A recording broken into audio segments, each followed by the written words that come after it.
भारत के सबसे प्रमुख समाज सुधारकों में से एक, अंबेडकर को भारत की जाति व्यवस्था द्वारा उत्पन्न असमानताओं के खिलाफ उनकी लड़ाई के लिए जाना जाता है। 14 अप्रैल साल 1891 को मध्य प्रदेश के एक गांव में भीमराव अंबेडकर का जन्म हुआ था। बचपन से ही उन्हें आर्थिक और सामाजिक भेदभाव का सामना करना पड़ा। स्कूल में छुआछूत और जात पात का भेदभाव झेलना पड़ा।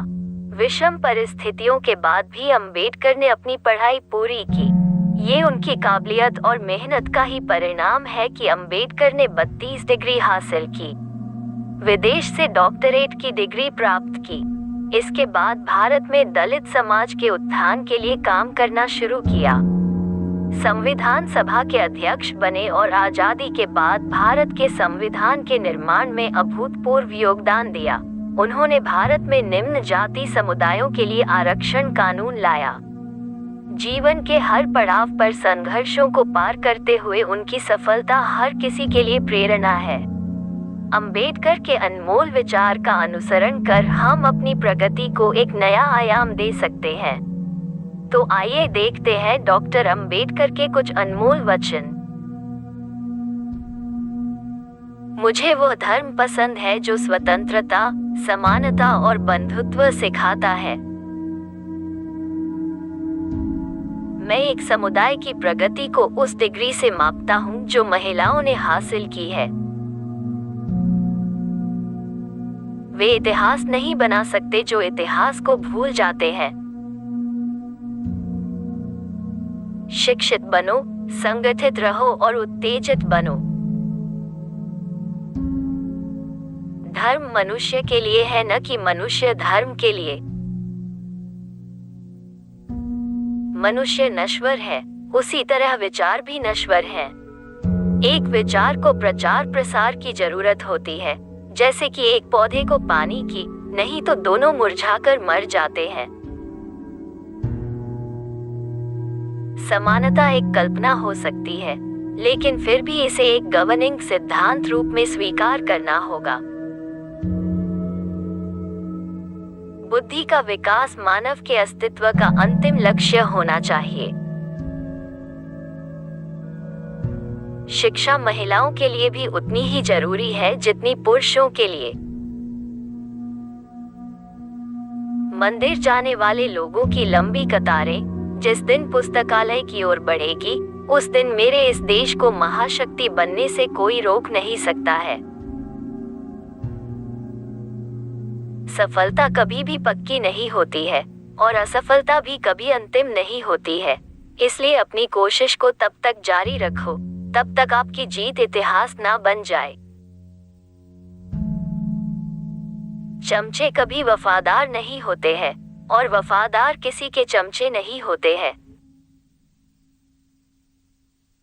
अगर मरने के बाद भी जीना चाहते हो तो एक काम जरूर करना, पढ़ने लायक कुछ लिख जाना या लिखने लायक कुछ कर जाना। अगर आप में गलत को गलत कहने की क्षमता नहीं है तो आपकी प्रतिभा व्यर्थ है। जो इंसान अपनी मौत को हमेशा याद रखता है, वही इंसान हमेशा अच्छे कार्य करने में लगा रहता है। ज्ञानी लोग किताबों की पूजा करते हैं, जबकि अज्ञानी लोग पत्थरों की पूजा करते हैं। अज्ञानता से भय पैदा होता है, भय से अंधविश्वास पैदा होता है, अंधविश्वास से अंधभक्ति पैदा होती है, अंधभक्ति से आदमी का विवेक शून्य हो जाता है, और जिस आदमी का विवेक शून्य हो जाता है फिर वह आदमी इंसान नहीं, मानसिक गुलाम हो जाता है। इसलिए अज्ञानी नहीं, ज्ञानी बनो। इस पूरी दुनिया में गरीब वही है जो शिक्षित नहीं है, इसलिए आधी रोटी खा लेना, लेकिन अपने बच्चों को जरूर पढ़ाना। जो इंसान झुक सकता है, वो इंसान सारी दुनिया को झुका भी सकता है। जो उनके आगे दुश्मन भी झुक जाएगा, हौसला बुलंद रखोगे तो वक्त भी रुक जाएगा। बाबा साहिब कहते हैं कि अगर एकता से चलोगे तो ये इंसान ही क्या, आसमान भी झुक जाएगा। अन्याय से लड़ते हुए आपकी मौत हो जाती है तो आपकी आने वाली पीढ़ियां उसका बदला जरूर लेंगी। अगर अन्याय सहते हुए आपकी मौत हो जाती है तो आपकी आने वाली पीढ़ियां भी गुलाम बनी रहेंगी। अपनी झोपड़ी में राज करना दूसरों लोगों के महलों में गुलामी करने से कई गुना अच्छा है।